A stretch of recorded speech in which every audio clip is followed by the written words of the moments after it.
Runway, it is I. Now, did you know that my favorite racing game ever made is not actually a Forza game? It is in fact Test Drive Unlimited 2, yet a game that came out in 2011. Now, you might be thinking, how on earth can a 12-year-old game made by a bankrupt game studio be better than a brand new game made by AAA developers? Well, that is why I'm here with this video. Is here are 20 ways, yep, 20 ways, how Test Drive Unlimited 2 is better than Forza Horizon 5. Anyways, 4,000 likes is the target as per usual. So, have you pressed the like button? Yeah, oh, you have? Oh, thank you very much. Anyways, without further ado, let's get to this video.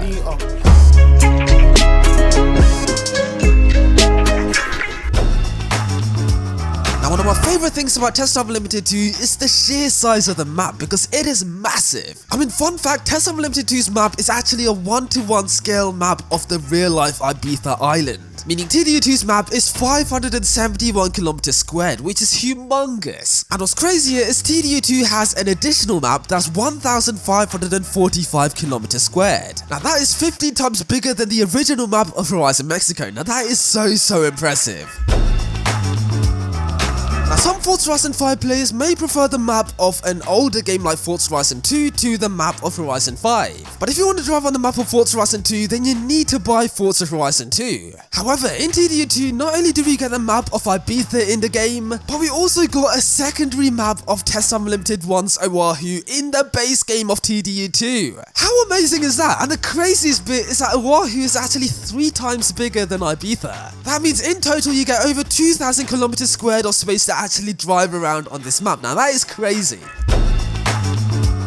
Now the progression in Forza Horizon 5 is awful, it is so bad. I mean, you get 3 powerful cars right at the start of the game, the money's easy to get, literally any game has better progression than Forza. But TDU2 actually had really good progression because your first car is given to you at a used car dealership. You have a choice of a Ford Mustang, a Lancia Delta, or a Lotus Esprit. Now I know those cars are really special in real life, but they were so slow in Forza. All you wanted to do was get out of that car and drive something faster. And the money is actually pretty hard to earn in TDU2 as well. It actually takes quite a while to actually get yourself money to buy yourself a new car. Okay, yes, I know some people may see this as a downside, but I actually prefer this because it makes the cars feel a lot more sentimental to you.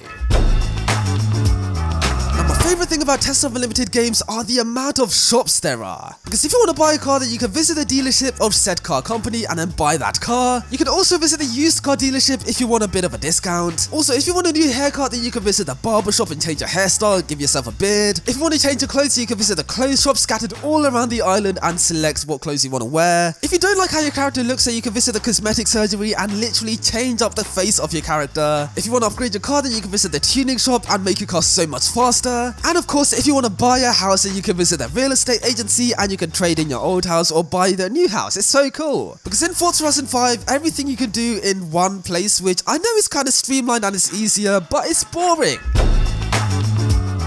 Now in Forza Horizon 5, the cars in the game come the way the developers scanned them, if you get what I mean. For example, they always come with the same factory wheels, the same interior color, the only thing you're able to change is the paint of the car. But when you're buying a car in Test Drive Unlimited 2, you actually get a choice of factory wheels, which is brilliant. But my favorite thing about this is how you're able to change the interior of your car. I mean, you can change the trim on your center console and you can even change the color and material of the seat. Honestly, this is so impressive, especially for a 12-year-old racing game. Oh my god, Test Drive Unlimited, I love you.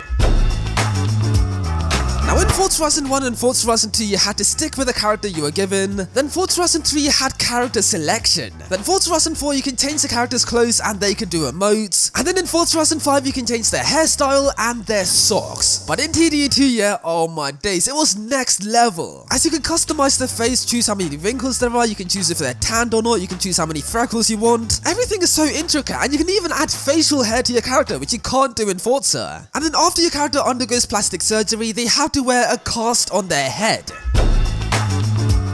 And one of the most requested things that everybody wants to see in Forza Horizon 5 is of course indicators, or blinkers if you're American. And after so many years of Forza fans begging for blinkers, we're still yet to see them on our own cars, which is so annoying. But in TDU, blinkers were a key feature in that game, and it's one of the reasons why I actually got into Test Drive Unlimited when I was a kid. And honestly, blinkers just make sense in any sort of open world racing game, especially one where you're able to cruise like in Forza Horizon. I mean, even closed track racing games like Gran Turismo 7 have indicators in them, so the fact that it's not seen in open world racing games like Forza Horizon is so embarrassing. Now, most racing games out there like Forza Horizon, Need for Speed always like to tailor to car guys because the majority audience of racing games are of course car guys. But what these developers don't realize is that most car guys can be bike enthusiasts as well. Well, TDU2 actually realized this and they did in fact include bikes into the game as well. Okay, granted we only got 3 bikes like 2 Ducatis and 1 Harley Davidson, but hey, it's very nice. So yeah man, big up TDU2 for actually including bikes into the game as well because that is very thoughtful. Now, houses were first seen in Forza in 2018 with the release of Forza Horizon 4, and it's a pretty cool addition, but it's very pointless at the same time because it just serves as a fast travel hotspot. But in TDU2, the houses were so cool because you visit the estate agency to view the house and then you can actually buy it as well. Once you bought the house, you can actually go inside your house, change the furniture, change the walls, change the floors, and you can even hang up pictures on the wall. It is so cool. Also, you can choose what cars you want in your garage, you can sort the order of the cars. It is such a great addition, man. And also, depending on the house, you can get an incredible view. It's such a great addition.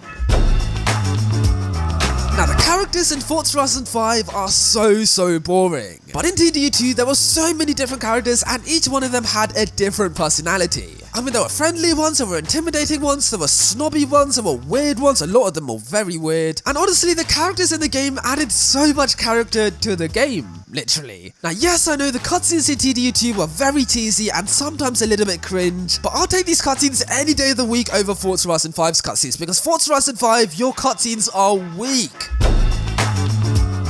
Now in Forza Horizon 5, most of your cars in your garage are actually given to you for free. I mean, they could have been gifted to you, you could have earned them from a wheel spin, they could have been barn finds. There are so many cars that they basically have no value. But in Test Drive Unlimited 2, the cars actually felt very sentimental. As the cars you earn in that game, you normally get through the very occasional pink slip, or you just buy them yourself. I mean, I still remember the first ever supercar I bought in TDU2. It was a white Audi R8 with the white side blades. I chose the red leather interior with a carbon trim, and oh my god, I cherished that car so much. It was so special to me. So yeah, that's something TDU2 does way better than Forza. It's making the cars feel very sentimental to you. Now, something annoying about Forza Horizon 5 is how unpredictable the weather can be. But in TDU2, you can actually check the weather before going for a drive, which is so cool. Because on the TV in your house, there is a channel called the Weather Channel, and that gives you live updates on what the weather is like in Ibiza or Oahu. And it's so cool, man. It's a tiny feature that makes a massive difference. It's a lifesaver.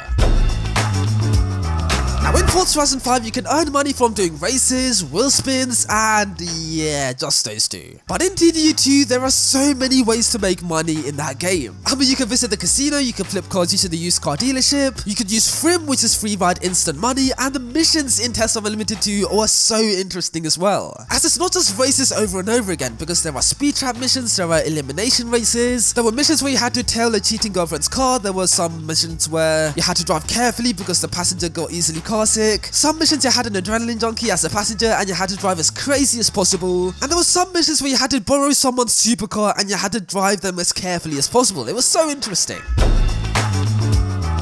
Now, as you may know, in Forza Horizon 5, you can actually make our very own police cars with police light bars, and it actually looks really cool. However, in Test Drive Unlimited 2, ambient police cars were actually a thing. I mean, if you crash into any emergency services, whether it's fire engines, ambulance, or the police cars, then the police will eventually chase you, and the chases in TDU2 was so much fun. Honestly, the police didn't hold back. They had EMPs, they had helicopters. It was so cool. It was like Need for Speed. But the police chases were even better online because everyone on your server will get an invite to actually chase you in a police car, and then they'll get put into Dodge Viper police cars with EMP, so you can actually take down the suspect, you can earn a bit of money, and it is so much fun. Now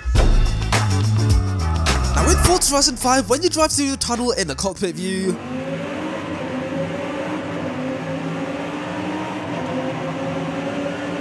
the sound is very muffled, as you can hear. However, in Test Drive Unlimited, we actually had the feature to wind down our windows. Meaning, if you want to hear your car in a tunnel, then you don't have to switch to the exterior view. You can just wind down your windows and listen to the car roar. So yep, although this small feature does seem like a bit of a gimmick, it is so useful when you're cruising in cockpit view. Now, something I absolutely hate about Forza Horizon 5 is how the infotainment screen is always off. However, in TDU2, the developers actually made use of the infotainment screen because they actually turned it into a SAT-NAV. However, in this AAA racing game, the developers were like, yeah, we'll just leave the infotainment screen off. Useless, why would you do this? So yeah, big up TDU2 because the developers in that game were so ambitious. I love them so much. Now the airport in Forza Horizon 5 is actually pretty good. However, the airport in Test Drive Unlimited 2 was literally an active airport. I mean, there are literally planes that come into land and then they take off again, and you can actually race them in your car, and it's so much fun. Now yes, I know the plane models in Test Drive Unlimited 2 are really bad, but hey, at least they move. Now, barn finds are a fantastic addition to Forza Horizon games, but in Test Drive Unlimited 2 we did actually have barn finds in that game as well, though it was slightly different, as there would be 10 wrecked cars scattered all across the island, and it takes you quite a while to find all of these wrecked cars. It actually takes you quite a few days, and then once you find those 10 wrecked cars all around the island, then you get given one free car, which is brilliant. Now in Forza Horizon 5 we have clubs, but nobody knows how they work and nobody cares about them. But in TDU2 you can create a club, you can do races together, you can challenge other clubs, and you can earn some really exclusive cool cars as well, like the Gumper Apollo, the Ferrari FXX, as well as the Wiseman MF3. So yeah man, the clubs in TDU are just way better. Now, panning your camera around your car was only just introduced in Gran Turismo 7, and Forza fans were laughing at Gran Turismo because we've been able to do this for so many years. But Forza fans, I hate to break it to you, but Test Drive Unlimited does it way better. As not only can you pan your camera around your car, but you can also look up and down as well, which is so cool. This also works inside your car as well, so you can look at yourself shifting gears, which is pretty cool. Now this is a tiny feature, I know, but in Test Drive Unlimited, this feature made a massive difference. Now if you enjoyed this video, then you might want to watch this video up here, so make sure to give that a watch right now. And if you want to subscribe to my channel, then press the button right here and I'll be very happy. Anyways, have a good one guys.